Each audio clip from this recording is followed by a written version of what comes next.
Hello, everybody. I'm going to stand up, actually, just to start with. Whew. I'm going to be honest. I'm really nervous. I don't know why, because you're a lovely crowd, but I am. I think it's the responsibility of the day, which is going to be amazing. So this is an alumni session, and a few people were like, "What's an alumni?"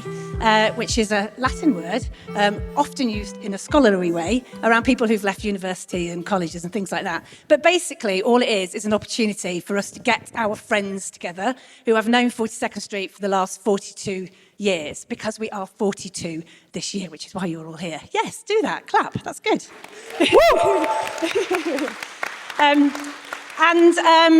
So this first session is really about, we're gonna hear from Alistair, who's our founder, a little bit about the history of 42nd Street, and they're gonna talk to me here and there as well.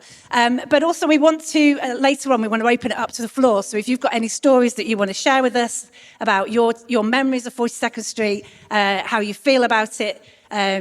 Particular stories, people that you worked with, people that were wonderful when you were here, then we're really up for hearing about that later on. And that is going to be emceed by two incredible people, really proper incredible people. So on the right-hand side here, we have Kevin Turner, who is the director of Chameleon, creative director of Chameleon, which is an amazing dance company. If you haven't checked them out, please do. They're fantastic, but a really fantastic friend of 42nd Street and does amazing work with us. Right, Charlotte? Yeah. And also Liv, who is also just an all-round amazing human being, but if we're going to pick stuff out, he's a bit of a rapper, is a bit of an MC, a bit of a musician, and spends quite a bit of their time at the moment at the Horsefall. And I am Simone Spray, pronouns she, her, and I am privileged enough to be the CE of 42nd Street at the moment. Have a wonderful morning. I'm going to hand over to our MCs. Let's do this thing. Okay. Love that. Feel like we should stand up, I'm going to stand up, yeah. It feels better. I'm going to stand up in solidarity with you. Awesome. Hello, everybody. It's such an honour and privilege to be here. Thank you so much for a wonderful introduction. So my name's Kevin Edward Turner, and like Simone said, I'm one of the co-founders and co-artistic directors of Company Chameleon, a dance company based here in Manchester. And I'm very, very lucky to say that we have and the company have a wonderful working relationship with 42nd Street. It started off with a workshop. A number of years ago, I had a mental health crisis and got my diagnosis. I spent some time in hospital, and when I came out of hospital, one of the main things I wanted to do is make a piece about how my mental health condition impacted me and those around me, and I wanted to have a workshop program that run alongside that. I didn't know whether I was going to be able to do it or not, but luckily enough, I was. So in order to make sure the workshop actually worked, I approached 42nd Street and said, would there be a possibility of me able to run this workshop with some of the young people so we could test it? Because I wanted to be mindful that it was appropriate and also engaging and fun and the rest of it. And they said yes, and that was the beginning of the wonderful relationship that we now have. After that, we had a BBC documentary with Darcy Bussell, which was a fantastic project. We then moved on to develop into the regular movement group. And now I've developed a mental health, dance and movement wellbeing program that we went into in partnership with schools in Salford, amongst other things. So it's just been an absolute privilege to get amazing to work with 42nd Street. And I have to say that the culture here is incredible. Every single person is such a lovely, warm, genuine person. And yeah, it's been a pleasure to work with. So that's my introduction. I'm going to pass over to my amazing colleague here. Hi, everybody. I go by the name of Olivia, or Liv, or Frequency Free, if you know me as, a rapper now. So a little bit about me. I'm a DJ, I'm a host, I'm a dancer as well. But I haven't been able to dance for like the past year because my life changed literally overnight from being active host and DJ to dancer to not being able to walk without crutches. So I'm still on that journey. And during that time, Horsefall and 42nd Street has really played a place in just giving me a home and giving me a place to be at. I think I've almost felt like I'm in my own lockdown and own isolation whilst everyone's out there, living life post-pandemic. And so for me, just having a space that I can come into whenever I want, be creative. I'm currently making a documentary and a music video, which I didn't think I'd be doing this year, but I am. Thank you to Rod and the Horse for. And not only that, I've also had, therapy 342nd Street. I just want to say, I think everyone should have therapy at some point in life because Amen to that. because we all feel and feelings can be intense, and I think just having someone to talk to you and work through those feelings and emotions and motions of life is it's a blessing and it's very useful. So I just want to shout out Katrina in the back because, that's my therapist out there. That's me. I'm excited to do today and host. I'm ready to cry if we have to cry. I'm ready to be happy. I'm ready to just feel. Yeah, I think you were going to go deep today. So we're going to kick off with a few questions. I think you're going to start, aren't you? I think I am going to start. Can we sit down? Should we sit down? Yes, let's sit back down now. Awesome. Alistair, hi. How are you doing? Good. I have a question for you, which is... Hope it's not too hard. No.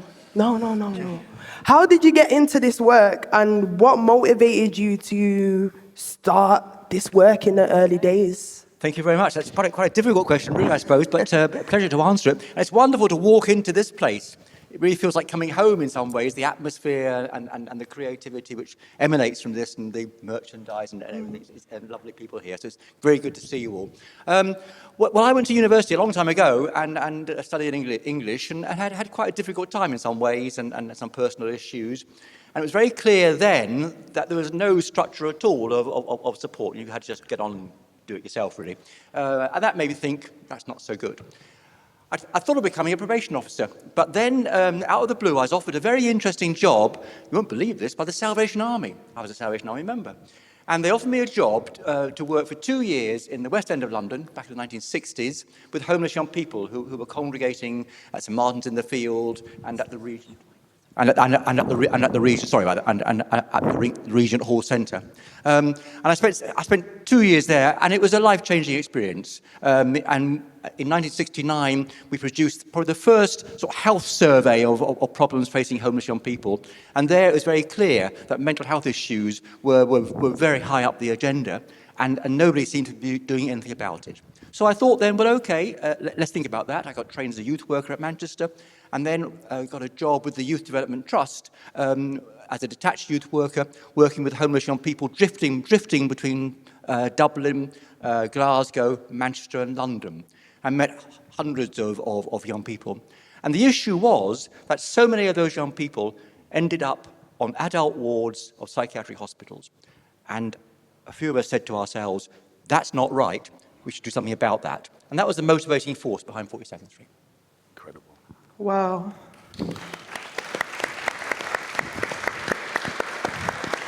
I just want to add as well that I think it's just an honor to be able to sit next to you when you've identified a need in the community and in the area, and you've kind of really advocated for that and pushed to the point where, now 42 years later, it's still operating and still going on and still impacting lives. And I think, that's an incredible thing. It just shows how fundamentally important mental health issues and young people are. 100%. Simone, how did you end up at 42nd Street? Okay, so without doing a life story, I guess. So I grew up in the Midlands, and so I would have been a teenager when 42nd Street would have been set up here.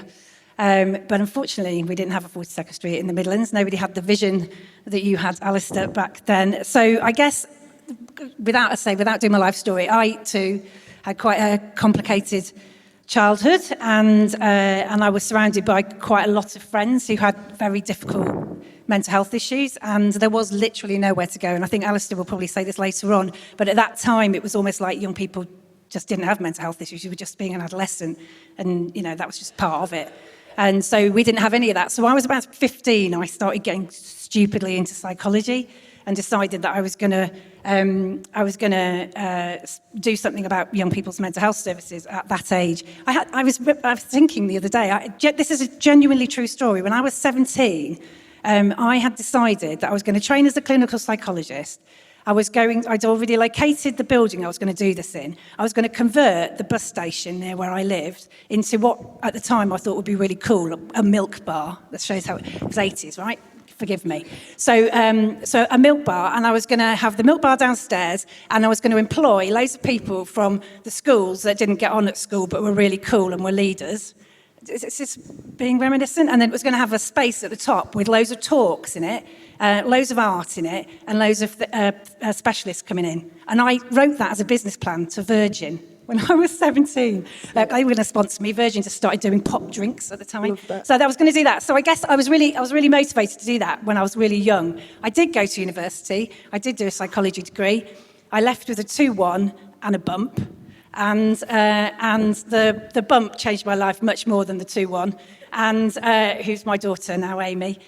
So I then came to Manchester and was in Hume in Manchester. And again, I didn't know about 42nd Street, which would have been great for me then, because I was a single mum and all the rest of it. And so I did. Then I decided to do youth and community course. Thank you, Janet Batsley, who was one of my lecturers at the time.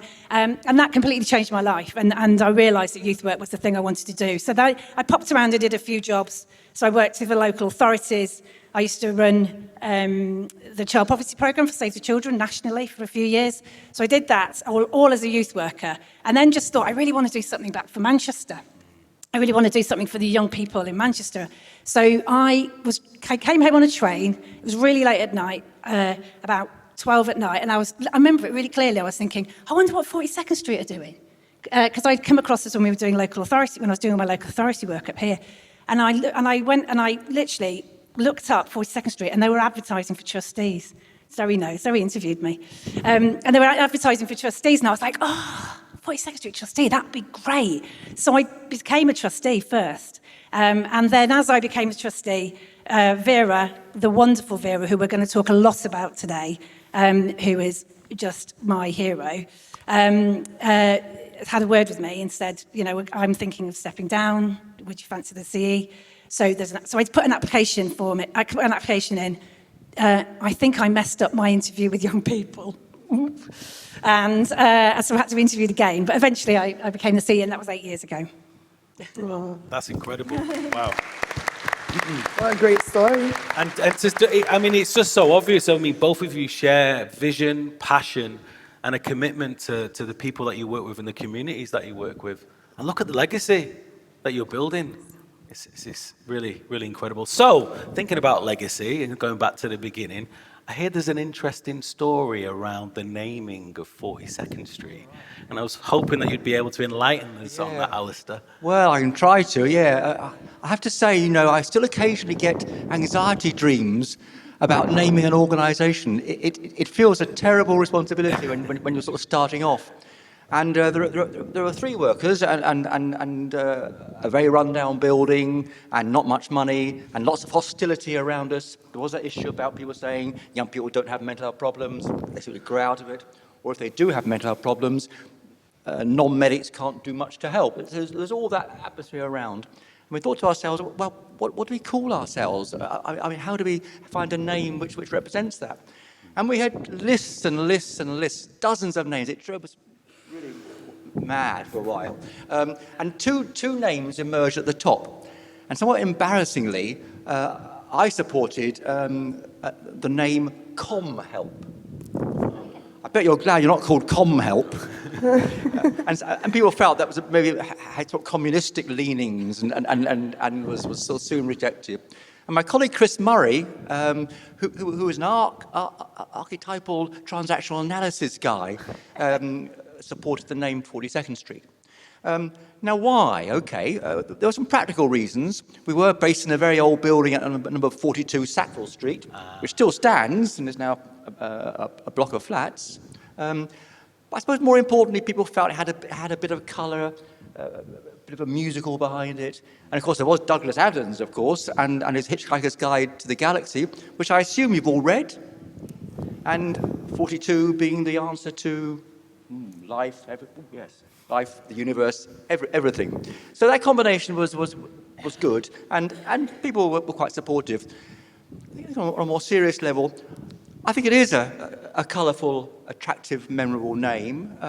People seem to respond to it. It's also fairly anonymous. It's not particularly judgmental. People can go to 42nd Street and feel out what's going on. And of course, there was the rival 42nd Street nightclub for a while. Is it still going? It's still going, you know. Still going? I invited someone to the 42nd, to the Horsefall project the other day, and they were like, it's not 42s, is it? And I was like, no. Different vibe. Yeah, okay. So we got referrals for nightclub attenders and vice versa. But so for all those reasons, I think it has stuck. Whether it's a name you'll carry on with forever, I don't know. But certainly it felt right at the time. That's wonderful. Thank you for sharing that story with us. It's so interesting to find out how an organisation is named. And for me as well, when I think about 42nd Street, it has got a colourful kind of connotations attached to it, but also fairly nondescript. So if you're explaining to somebody, I'm going to 42nd Street, then it's kind of openly lovely and open. I like that. So, Simone, similarly, the Horsefall. Oh, yeah. How did you the Horsefall, it's Julie here. At the back there. Hi, Julie.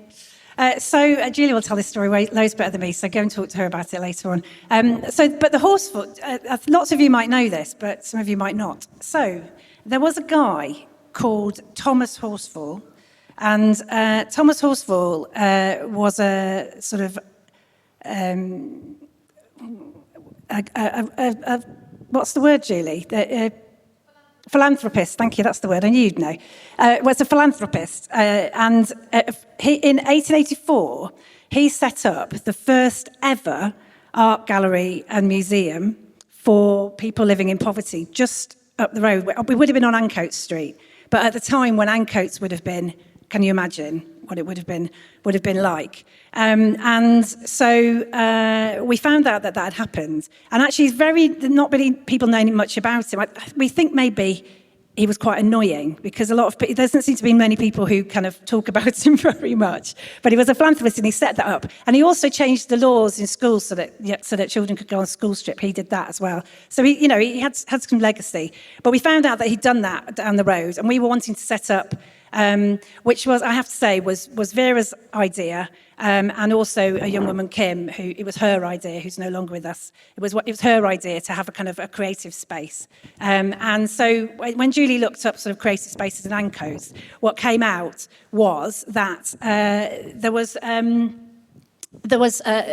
this guy up the road called Thomas Horsefall. So we called it the Horsefall because we were trying to do a very similar thing. We were trying to take the arts to people who wouldn't necessarily have access to the arts before, run by people who wouldn't necessarily, curate a space. Our space is, of course, curated by young people. And the most important thing about the Horsefall logo, for those of you who don't know it, is have a look at it, because right in the middle of it, it says VM, which stands for Vera Martin, and it was massively out of respect for all the stuff that Vera did for 42nd Street. Oh, that ode is absolutely beautiful. Yeah. Yeah, and I think it's really reflective of the big heart that the organisation has as well. Wow, it's such a sense of history and heritage and really connects you to the local identity. That's brilliant. I think I realize as well, I should always ask where names come from and why is it called that? Because I've engaged with 42nd Street for a while, but was not aware of that history, and even understanding that feels like you are then a part of that history, or that story and that journey, which is great. And one thing that always kind of puzzles me is how have you been able to survive? How do you think 42nd Street has been able to survive for so long through the twists and turns of health and social care, and the changes that happen within Greater Manchester? How do you survive?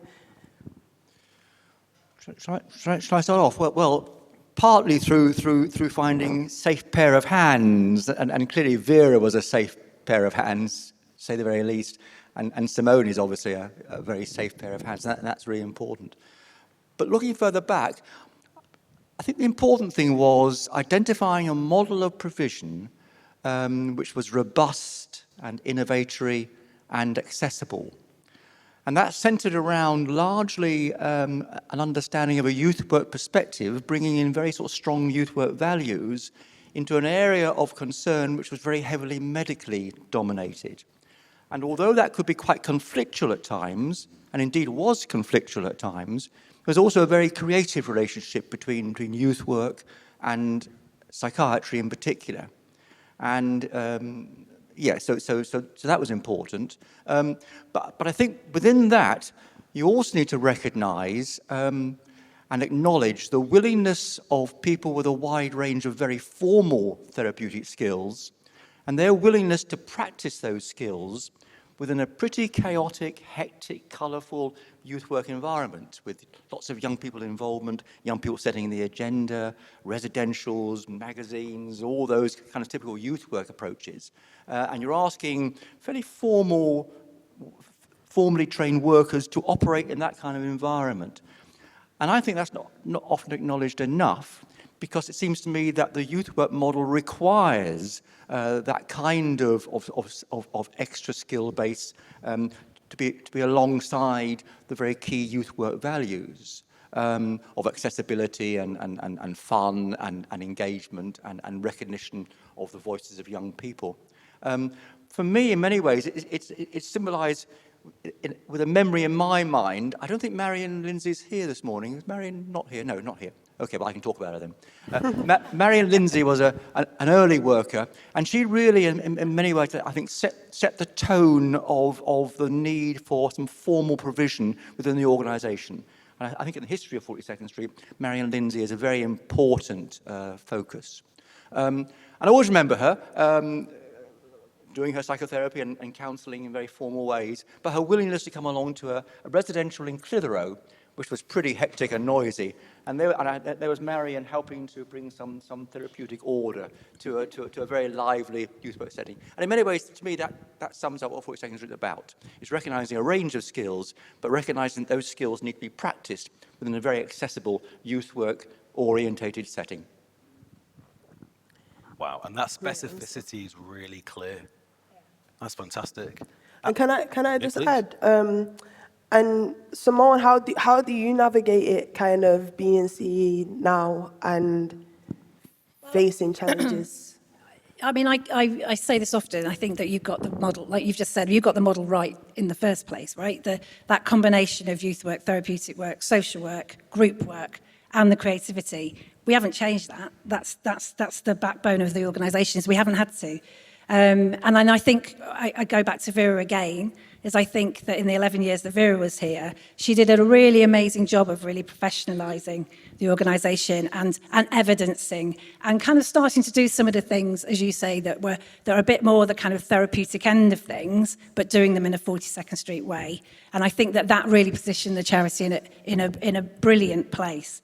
And also Vera's complete dedication to kind of inclusion and all of that, which runs massively through the organisation. But I think you hit on it at the beginning as well, Kev, when you said something about culture. Because the reason I think we survived is because if you don't respect young people and you don't really believe that young people deserve better lives, then you would hate it at 42nd Street. Because that's what all our decisions are based on. And if that is the culture, that it is about understanding that young people are disempowered because they're young people, disempowered because they've got mental health and well-being issues, and then probably disempowered again several times over because they are discriminated against or facing trauma or have got difficulties at home, then you can understand why those young people feel the way they do. And because it's our job to listen to those young people and create services that work for them, it means that we've remained relevant. The culture is to listen to young people and to respond to it, and therefore we remain relevant. And I think that's at the heart of it all, because then it works. Surprise, surprise, if you listen to young people and you do what they say, it tends to work. So the evidence base comes from that. And those young people can go out into the world and tell their friends it works, which really matters. So I think it's that. I think it's the culture of the way that we work and that we respect and are inspired by young people. Wow. Incredible. And that leads me perfectly on to the next question. So how has supporting young children, that's not young people, I should say, I apologize. How's approaches to supporting young people and ensuring that they have a voice, how has that changed over the years? I know it's a bit of a tough question. Well, that's interesting to think about, really, isn't it?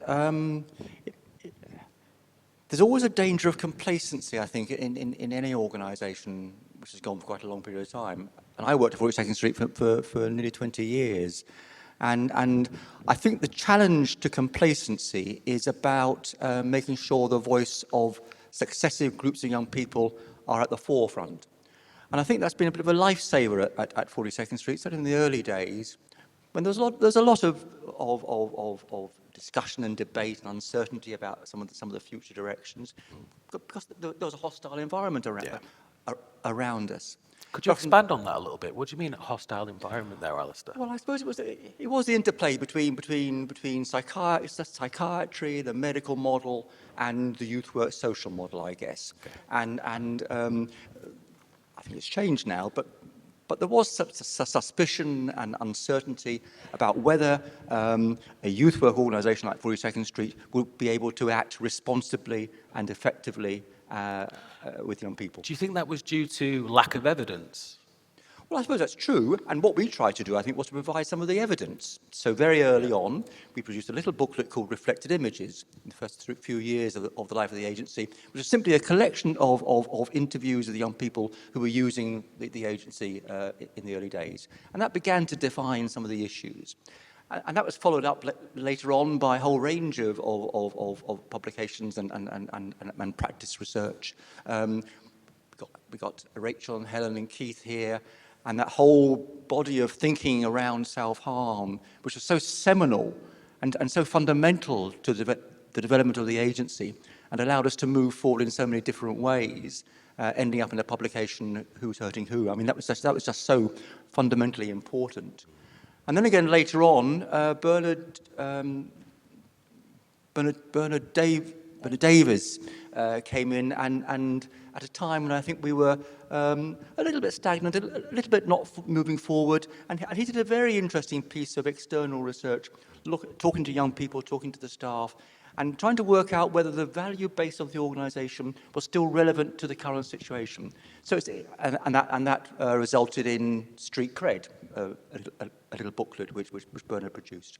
And again, Karina, who's not here, I don't think, Karina and Liz Green and Janet were so involved in thinking about that publication. So it's that willingness to be self-critical, to have one's ideas looked at, and to make changes if necessary. I think it's fundamental.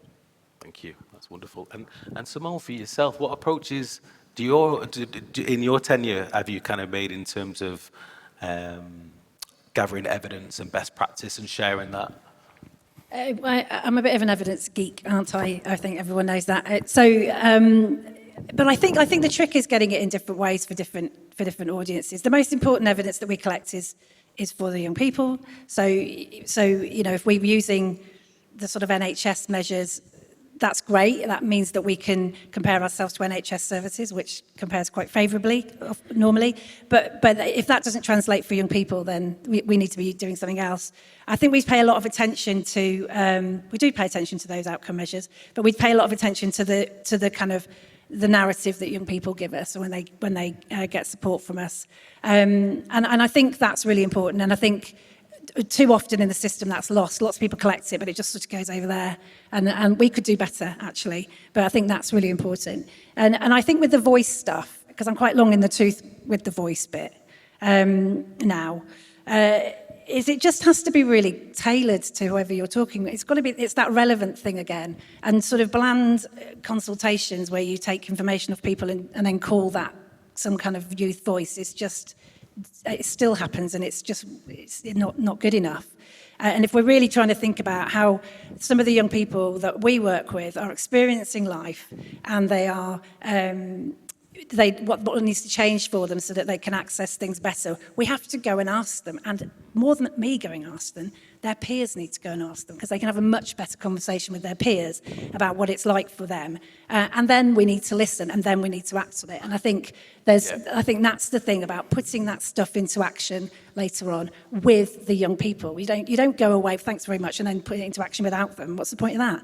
So they have to be involved in that whole cycle. And I think 42nd Street is good at that. It was, that's not something I've created at all. That's what we've always done, right from the minute that a young person can self-refer to the minute that they might be in front of an MP telling them this is not good enough. It's all to do with respect and giving them the right voice for them. That's brilliant. Listening and putting things into action. There's so many times I observe other organisations that apparently listen, but then they never put it into action, which I think is what's brilliant and so special about 42nd. And we get it wrong sometimes as well. Well, at least you're prepared to try, though. At least you put yourself out there and you try. 100%. I think as well, I just want to add, I try not to go on a tangent, but I just think I've been like in this working world for about 5 years now.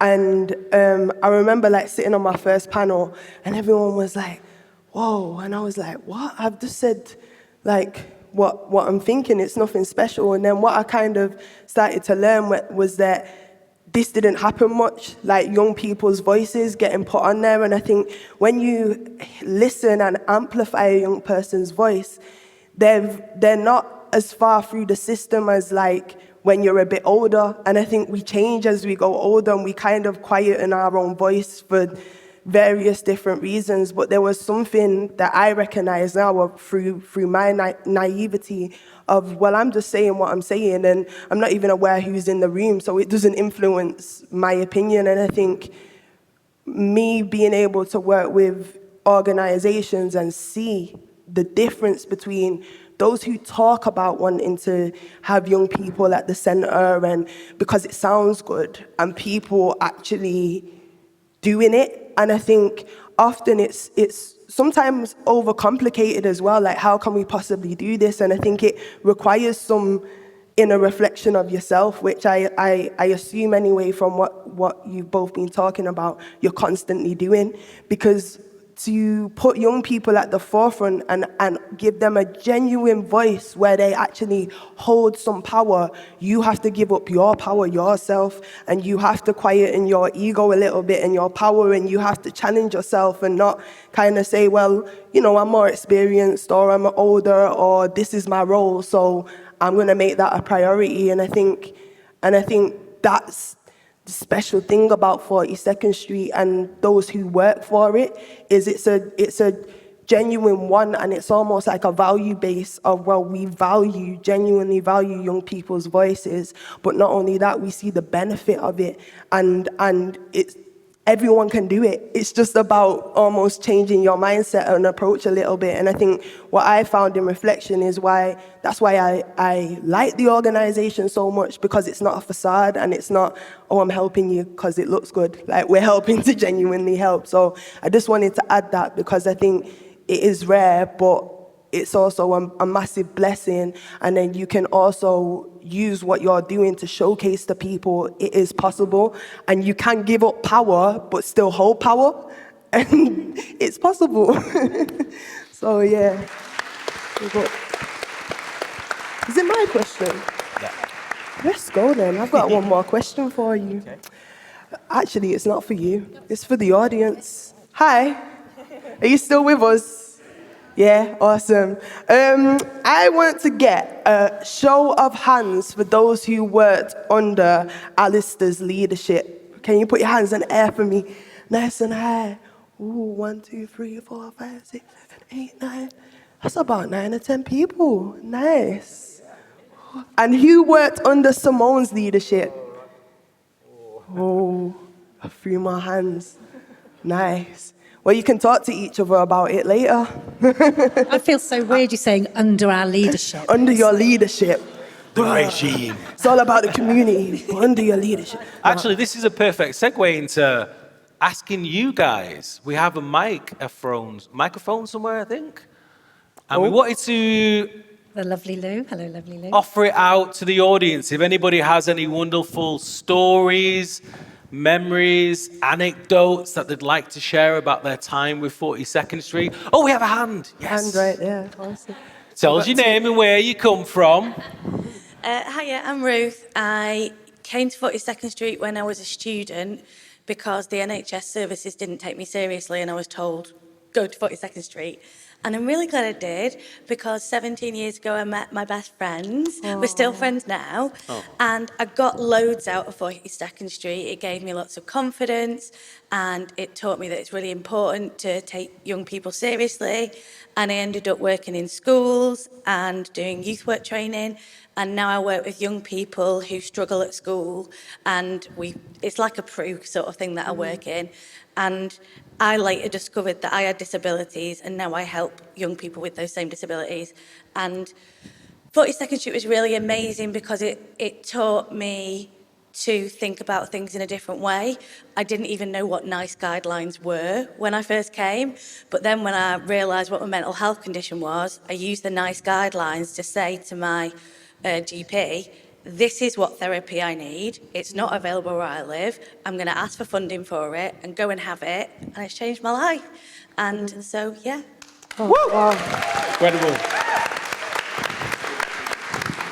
Thank you so much for sharing that. What a story. And I think it just goes to show as well, like, our experiences and adversities that we face, when we have the right support around us, we can actually use our experiences to then impact other people's lives. And that's what it seems like you're doing. You recognize how valuable to have support is. And now you're just giving that out to other young people. So thank you. Spreading the love. That's incredible. Yeah. Anybody else would like to share? Oh, great. Oh, lovely. Fantastic. I can feel myself already tearing up, so if you see me crying, just allow me, please. Right. Hi, everybody. I'm Liz Battison, and I actually started working at 42nd Street. Let me just check. Yeah, started in 1985.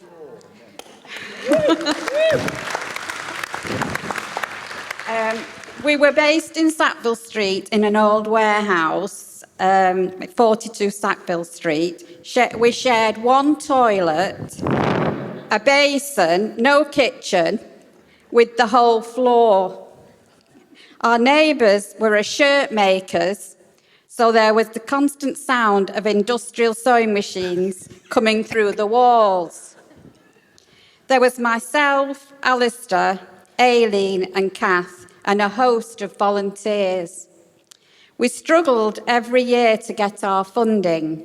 During this period, health funders started to believe in us, and we managed to get some district health authority money, which funded 3 community mental health workers, and the rest, as you might say, is history. We managed to rent another room and kitted it out as a one-to-one room.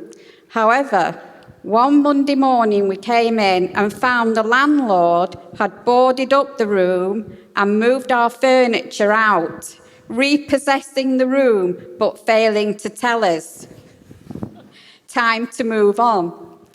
We then moved to the posh end of town, Albert Square. Our landlord, Jeremy, was a smooth operator, and we had many a tussle with him. There seems to be a pattern here with landlords. We stayed at Lloyd Street for a few years and continued to grow, so again we were on the move. By this time we were fond of Jeremy, and he showed us premises at Swan Buildings.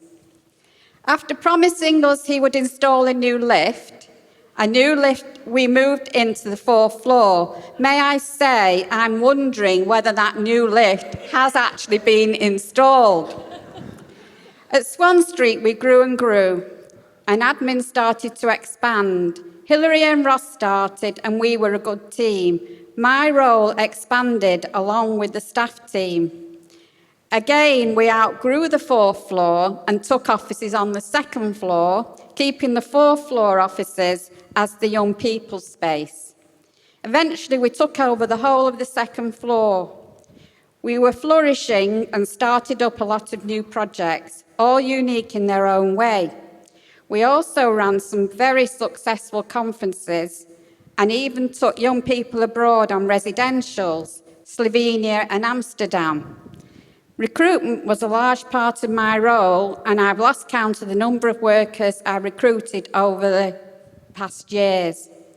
During this period, Alistair left to work for the Mental Health Foundation and to pursue his wish to be a city councillor. After this, we went through a rocky patch, and after a couple of false starts, we were very lucky to get Vera as our new director. Vera gave us all hope again, and during her time here was a huge influence, and again we flourished. I feel privileged to have played my part in the building up of 42nd Street from a small volunteer organisation to the charity we are today. There's been lots of ups and downs, but we've come through and currently are in a strong position, no mean feat in today's world. One of the more difficult times was when we wanted to become independent from the Youth Development Trust, our umbrella body. They didn't want to lose us, and we had some very interesting board meetings. However, we won the battle and became a charity in our own right. In 2009, Vera had a brainwave, or maybe a brainstorm, and decided to look at the possibility of us having our own building. Jeremy was not happy. We secured funding via future builders and work started on the space. I was happy. My bus stop is right outside.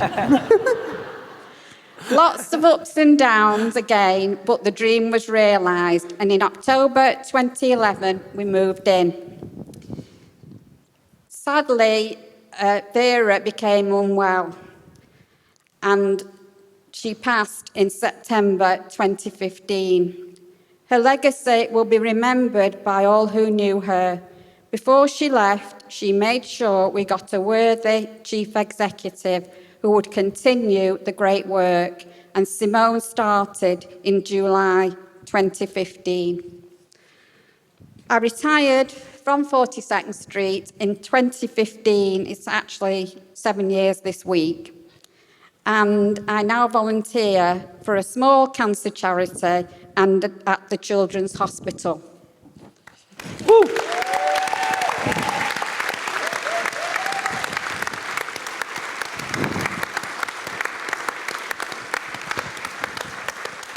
That was absolutely fabulous. Thank you so much for sharing that with us. That was amazing. Some really, really heartfelt memories there.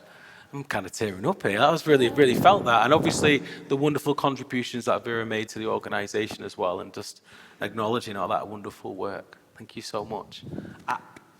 I want to clap again. I'm sorry. Let's have a clap for Vera. The great thing about it having the horse fall too is that it doesn't always just have to be heaviness, kind of like talking about feelings and the depth of life, because it's deep, you know what I mean? But sometimes you can just, you can turn up and you can create, or you can paint, or you can play and do art. And I think we take it for granted how beneficial that is, just to like feeling human and feeling okay. So yeah, thank you. So good afternoon now, everybody. My name's Roland Crump. Some people already know me. I came to Manchester in 1982, and 42nd Street was only the nightclub up until 2013. 10 years ago in January, my eldest son, Kieran Crump-Razor, was murdered in a random knife attack going into town. And after that, obviously we talked in the family about what to do in memory of Kieran, and that's when we became involved with 42nd Street under Vera and now with Simone. So each year, with the exception of the COVID lockdown, we've held Kieran Fest every year with a range of events, and in those nearly 10 years, we've now raised £60,000 for 42nd Street. But it's not really just about the money. It's about how Kieran's memory is being maintained and cherished, but also giving that money goes to help young people in memory of Kieran as well. So I'd like to say thank you to everybody at 42nd Street for your support over the past, and we look forward to carrying on in future. Thank you.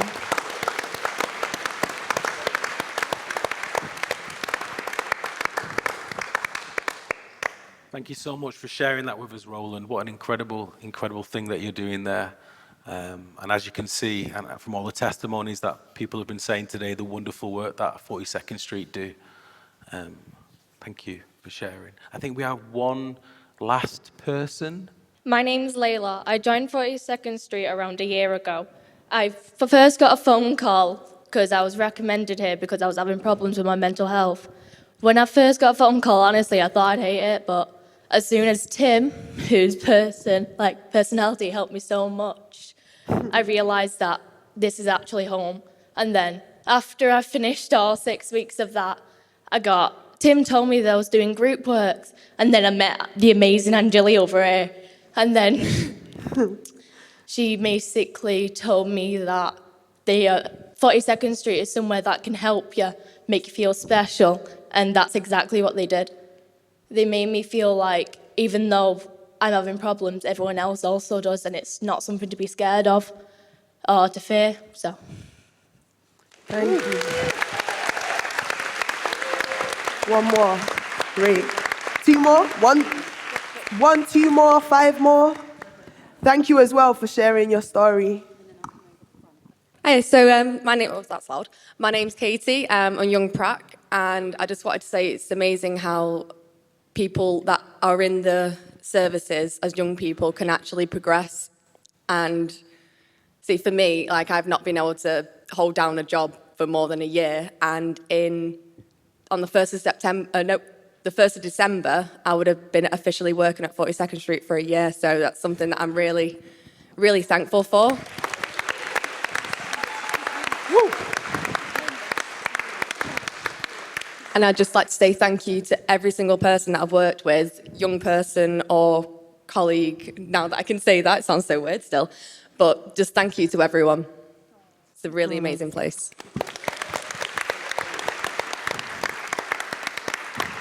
As someone who does work, I'm a teacher, so you can just tell how much effort is put in and how much thought is put into every decision and how you want to make the most of what you're doing, how you use people and the resources that you have, and I'm very, very, very impressed. So I know that's not much help, but I wanted to say that it's nice to be here, and although I don't know anyone, I'll pass you to Harriet because she actually Thank you. says it. It's always good to big up 42nd Street. My name's Harriet. I have just realised I've been with the company for half its life. 21 years. 21, 22? I don't know. Yeah, I started coming when I was 11 due to issues at home. I've had lots of different types of therapy with 42nd Street. I started at Swan Building, we moved to the new building. Unfortunately, we had a few people that we lost through the way. But through 42nd Street and the work they did with me, I then went to university, became a youth worker. Unfortunately, couldn't get a job, so they inspired me to be a learning disability nurse. So through all of that, I'm still on the board of trustees. I've worked with many different people at 42nd Street as a young person and as a board of trustees. And I just think 42nd Street is a really good company, and I wish I could work with you more. But unfortunately, it's not been that way. But thank you. Thank you. Oh, do we have time for one more? One more? Awesome. Last question, I think. Oh, just, I wanted to say John Shire's name, who was a very important person on the board in that period that Liz Battison said was a rocky time. And also to tell people that some of the books that were published by Helen and Rachel and Keith and Liz, who are all on this table, are here for you to look at. They're the kind of early evidence work, I guess. We wouldn't have called it that. The other thing I wanted to say is that that was a time of incredible conflict. The organisation only just survived, and those conflicts are so generative. So that there is conflict in the work is inescapable. And when we tell the stories, I really want that to be heard, that the pain and suffering and struggle that young people go through is always going to be mirrored in the organisations that support them. And it certainly was in the period that the people around this table were active in 42nd Street. Thank you. Wow. I just want to say yeah, of course, Alistair. It's been remarkable hearing those different voices. Actually fantastic. Bit of a challenge, though. You need to shout this from the rooftops because there's a model of provision here which the country needs to know more about. Did you I assume many of you read the article in The Guardian on Tuesday about the University of London research project, which is looking to explore whether youth work methodologies can be effective in mental health provision. Well, 42nd Street could tell them a thing or two about that over its 40-year history. And I just think that you've done so well to develop the model, and we need to shout this from the rooftops that this is the model of provision which should be replicated throughout the country.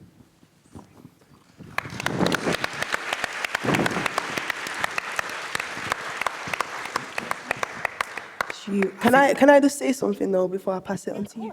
I just want to say it's been a pleasure to host and sit here and hear from everyone's experiences, but not just from the same period of time, from different periods of time. And I think what I feel almost like I found my people in this room, just in the sense of, I think when you face adversity and you live life having to fight or battle whatever barriers you're facing or experiences, and if you make it through that, I think it gives you something special and something unique that no one else has. And so I just want you to recognize as well how unique everyone is, but also how special you are, because you've been through a journey, you've overcome battles that, you know, we may not know one another's battles in this room, but I can assume that we've all faced some kind of adversity.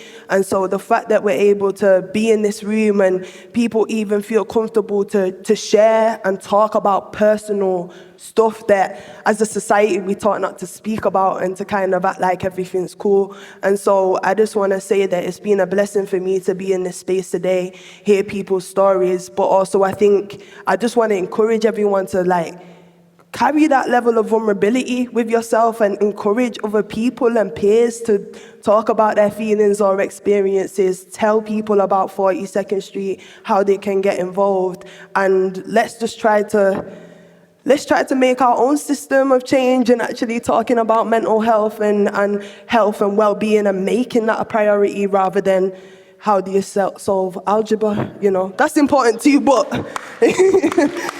it's a blessing, so I just wanted to add that. Thank you. I managed to hold it together. I have got tissues. If you haven't got tissues for the day, you should have brought some.